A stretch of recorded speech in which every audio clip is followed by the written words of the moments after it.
গতকাল আপনাদের দেখিয়েছিলাম মেদিনীপুর চার্চ স্কুলের একটি ঘটনা। সেখানে একেবারে ফুটবল মাঠে ঢুকে রেফারিকে লাথি, নেতার দাদাগিরি।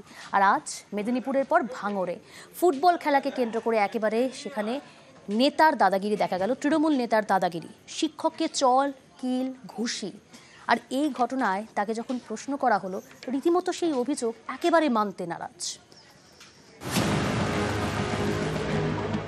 মেদিনীপুরে ফুটবল মাঠে রেফারিকে লাথি। এই রেফারি পেশায় শিক্ষক, খড়গপুরের সরকারি প্রাথমিক স্কুলের। তাকে লাথি মারেন এলাকার তৃণমূল নেতা রাজা খান। এবার দক্ষিণ 24 পরগনার ভাঙড়ে তৃণমূল নেতার দাদাগিরি। আবারও ফুটবল মাঠে স্কুল শিক্ষককে মার। ভাঙড়ের কারবালা হাই স্কুলের মাঠে 3 দিন ধরে টুর্নামেন্ট। শনিবার ছিল খেলা হবে দিবস, সেদিনই ফাইনালে মুখোমুখি ভগবানপুর হাই স্কুল এবং হাতিশালা সরোজিনী হাই মাদ্রাসা। অভিযোগ, বয়স ভারিয়ে 3 জনকে খেলতে নামায় সরোজিনী হাই মাদ্রাসা। এ নিয়ে শুরু হয় বচসা। প্রশাসনিক হস্তক্ষেপে তখনকার মতো মিটে যায়, কিন্তু খেলা চালু হলে ফের অশান্তি শুরু। অভিযোগ, সরোজিনী হাই মাদ্রাসার শিক্ষক মোহাম্মদ নাসির উদ্দিনকে মারধর করেন ভগবানপুর হাই স্কুলের পরিচালন সমিতির সভাপতি খয়রুল ইসলাম, যিনি ভাঙড় 2 পঞ্চায়েত সমিতির বন ও ভূমি কর্মাধ্যক্ষ এবং ক্যানিং পূর্বের তৃণমূল বিধায়ক শওকত মোল্লা ঘনিষ্ঠ বলেই পরিচিত। খেলা শেষে খয়রুলের বিরুদ্ধে উত্তর কাশীপুর থানায় অভিযোগ জানান শিক্ষক। ভগবানপুরের কিছু স্কুলের শিক্ষক এবং ওই স্কুলের সভাপতি খয়রুল ইসলাম, সে একদম সরাসরি আমাদের ছাত্রদের সঙ্গে বাকবিতণ্ডায় জড়িয়ে ঝামেলা করার সৃষ্টি করার চেষ্টা করেছে। আর খয়রুল প্রথমে আমার মুখে একটা ঝাড়া ঘুষি মারে। একদম এরা আধ ঘন্টা ধরে 30 জন মারলে যা পরিস্থিতি হয় সেই পরিস্থিতিতে রাজনৈতিক প্রতিহিংসা করার চেষ্টা করছে একজন মাস্টার মশাই হয়ে। উনি যে আমার বিরুদ্ধে যে কমপ্লেন করেছেন, চড় কিল ঘুষি মেরেছেন, সম্পূর্ণ ভিত্তিহীন। ওনার যদি কোনো প্রুফ থাকে, ওখানে যেহেতু প্রশাসন ছিল খেলার মাঠে, এটা সম্পূর্ণ ভিত্তিহীন খবর। আমি শুনলাম যে খেলার মাঠের বাইরে এরকম একটা বিশৃঙ্খলা সৃষ্টি হয়েছে। এতে আমাদের দল বা আমার কোনো ভূমিকাই নেই। শুক্রবার স্বাধীনতা দিবসে মেদিনীপুর শহরের চার্চ স্কুলের মাঠে চলছিল ফুটবল টুর্নামেন্ট। একটি গোল ঘিরে বিতর্ক বাধে। গোলটি বাতিল করতে চাননি রেফারি লক্ষণ মান্ডি। তিনি খড়গপুরের সরকারি প্রাইমারি স্কুলের শিক্ষক। রেফারির সিদ্ধান্তের বিরোধিতা করতে গিয়ে মাঠে ঢুকে পড়েন তৃণমূল নেতা রাজা খান। খেলার মাঠে শুরু হয় নেতার দাদাগিরি, রেফারিকে লাথি, ধাক্কাধাক্কি। অভিযুক্ত রাজা খান তৃণমূল পরিচালিত মেদিনীপুর পুরসভার চেয়ারম্যান সৌমেন খানের ভাইপো।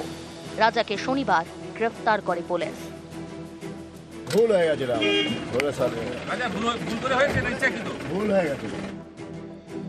নিউজ 18 বাংলা। পাণ্ডবেশ্বরের দিকে নজর রাখি। সেখানে বৃক্ষরোপণ কর্মসূচি, আর সেই কর্মসূচিতেই ডিএফওকে ধমক স্থানীয় বিধায়কের। রীতিমতো ধমক। তিনি বলছেন, তিনি দাবি করছেন যে গাছ বসানো হচ্ছে তার সঙ্গে কোনো আলোচনা ছাড়াই, আর সেই কারণেই এই ধমক দেওয়া হয়েছে। শুনুন। আমি এখানকার বিধায়ক, আমার সঙ্গে সামান্য পরামর্শ করার প্রয়োজন বোধ করেনি। ওয়াই এই লোকগুলো কি করে খাবে? নো, আপনি ভুল সিদ্ধান্ত নিয়েছেন। আমি এখানকার বিধায়ক, আপনি আমার সঙ্গে পরামর্শ করবেন না, আপনি যা কিছু করবেন। দুর্গাপুরের ডিএফওকে এভাবেই ধমক পাণ্ডবেশ্বরের তৃণমূল বিধায়ক নরেন্দ্রনাথ চক্রবর্তী। পশ্চিম বর্ধমানের পাণ্ডবেশ্বর, এখানে রয়েছে দুর্গাপুর বন বিভাগের জমি। বনাঞ্চল লাগোয়া প্রতাপপুর গ্রাম পঞ্চায়েত। এই এলাকার বেশিরভাগ বাসিন্দাই আদিবাসী। তারা বনাঞ্চল থেকে মোরাম তুলে বাইরে বিক্রি করে সংসার চালান। এভাবে মোরাম তোলায় বনাঞ্চলে তৈরি হয়েছে বড় বড় গর্ত। সেই জায়গায় গাছ বসানোর সিদ্ধান্ত নিয়েছে বন দপ্তর। সেই অনুষ্ঠানই ছিল রবিবার। এখানে আমাদের বাঁশগোড়া বন সংরক্ষণ কমিটি রয়েছে এবং সেটা মূলত আদিবাসী অধ্যুষিত এলাকায়। তো সেখানে সমস্ত লোকেরা এখানে কাজ পাবেন। এই পুরো গাছ লাগানোর পদ্ধতি, সারা বছর ধরে গাছ লাগানোর কিছু কিছু ভাগ থাকে, সেই পুরো কাজগুলো কিন্তু ওনারাই পাবেন এবং ওনাদেরকে দিয়ে কাজ করা হবে। তাই ওনাদের রুজি রোজগারের ব্যবস্থাও হবে এখানে। বৃক্ষরোপণ কর্মসূচিতে ছিলেন পাণ্ডবেশ্বরের তৃণমূল বিধায়ক নরেন্দ্রনাথ চক্রবর্তী। তাঁর অভিযোগ, জমির মাপজোক না করেই গাছ বসানো হচ্ছে এবং সেটাও তাঁর সঙ্গে আলোচনা না করে। তাই জেলা শাসকের সামনে ডিএফওকে ধমক বিধায়কের। এই লোকগুলো কি করে খাবে? নো, আপনি ভুল সিদ্ধান্ত নিয়েছেন। আমি এখানকার বিধায়ক, আপনি আমার সঙ্গে পরামর্শ করবেন না, আপনি যা খুশি করবেন। আমাকে জানানোর প্রয়োজন বোধ করেনি। আমি ফোন করার পর আমাকে একটা চিঠি পাঠিয়েছে। আমি ফোন করবো, ডিএম সাহেব আমাকে বলেছিলেন এখানে মিনারেলসে কাজ করে, সেখানে 12,000 লেবার সেখানে কাজ করে খায়, গরিব মানুষ করে খায়। আমি প্রথমেই আন্তরিক ক্ষমাপ্রার্থী যদি আমার ব্যবহারে কেউ কষ্ট পায়, আমি তাদের কাছে ব্যক্তিগতভাবে ক্ষমা চেয়ে নিচ্ছি। ওখানে আদিবাসীদের যে জমি আছে সেই জমি মাপজোক না করে, আদিবাসীদের সঙ্গে কথা না বলে, তাদেরকে উদ্বাস্তু করার জন্য যেভাবে ওনারা এটাকে উপস্থাপিত করেছেন, আমার খুব কষ্ট হয়েছে। আদিবাসী ভাই বোনেরা আমার কাছে এসেছিলেন, আমার এই রিপারকেশন মানুষের জন্য লড়াই করব, যে যা বলে বলুক। তো আমরা সবসময় ডেভেলপমেন্ট সবাইকে নিয়ে চলতে হবে, ওটাই আমাদের রাজ্য সরকারের নির্দেশ। ওই নির্দেশই মতো আমরা সবার সঙ্গে এখানে মাননীয় সম্মানীয় মন্ত্রী স্যার, বিধায়ক সবার সাজেশন নিয়ে আমরা এখানে বসবো। দুর্গাপুর থেকে অর্পণ চক্রবর্তী, নিউজ 18 বাংলা।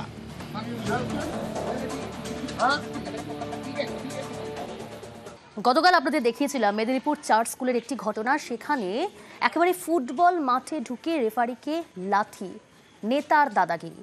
আর আজ মেদিনীপুরের পর ভাঙড়ে ফুটবল খেলাকে কেন্দ্র করে একেবারে সেখানে নেতার দাদাগিরি দেখা গেল। তৃণমূল নেতার দাদাগিরি, শিক্ষককে চল, কিল, ঘুষি।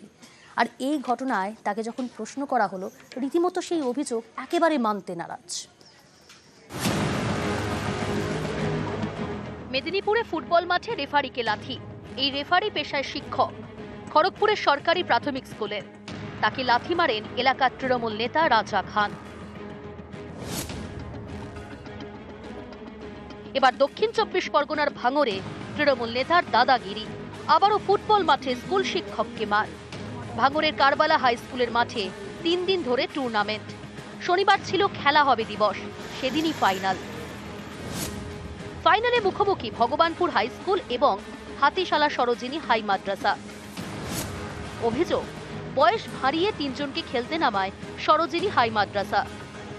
এ নিয়ে শুরু হয় বচসা। প্রশাসনিক হস্তক্ষেপে তখনকার মতো মিটে যায়, কিন্তু খেলা চালু হলে ফের অশান্তি শুরু।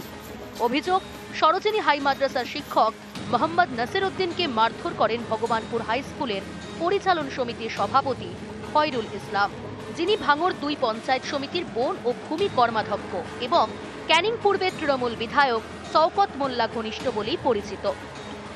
খেলা শেষে খয়রুলের বিরুদ্ধে উত্তর কাশীপুর থানায় অভিযোগ জানান শিক্ষক। ভগবানপুরের কিছু স্কুলের শিক্ষক এবং ওই স্কুলের সভাপতি খয়রুল ইসলাম, সে একদম সরাসরি আমাদের ছাত্রদের সঙ্গে বাকবিতণ্ডায় জড়িয়ে ঝামেলা করার সৃষ্টি করার চেষ্টা করেছে। আর খয়রুল প্রথমে আমার মুখে একটা ঝাড়া ঘুষি মারে। একদম এরা আধ ঘন্টা ধরে 30 জন মারলে যা পরিস্থিতি হয়, সেই পরিস্থিতিতে রাজনৈতিক প্রতিহিংসা করার চেষ্টা করছে একজন মাস্টার মশাই হয়ে। উনি যে আমার বিরুদ্ধে যে কমপ্লেন করেছেন, চড় কিল ঘুষি মেরেছেন, সম্পূর্ণ ভিত্তিহীন। ওনার যদি কোনো প্রুফ থাকে, ওখানে যেহেতু প্রশাসন ছিল খেলার মাঠে, এটা সম্পূর্ণ ভিত্তিহীন খবর। আমি শুনলাম যে খেলার মাঠের বাইরে এরকম একটা বিশৃঙ্খলা সৃষ্টি হয়েছে, এতে আমাদের দল বা আমার কোনো ভূমিকাই নেই।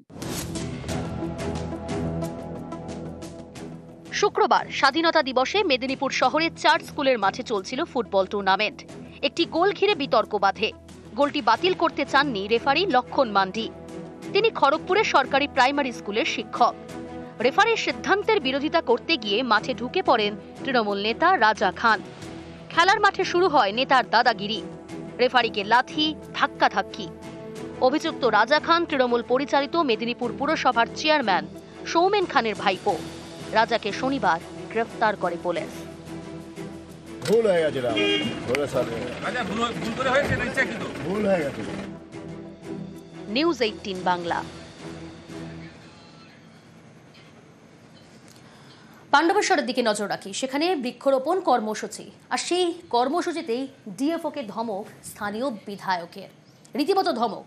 তিনি বলছেন, তিনি দাবি করছেন যে গাছ বসানো হচ্ছে তার সঙ্গে কোনো আলোচনা ছাড়াই, আর সেই কারণেই এই ধমক দেওয়া হয়েছে। শুনুন।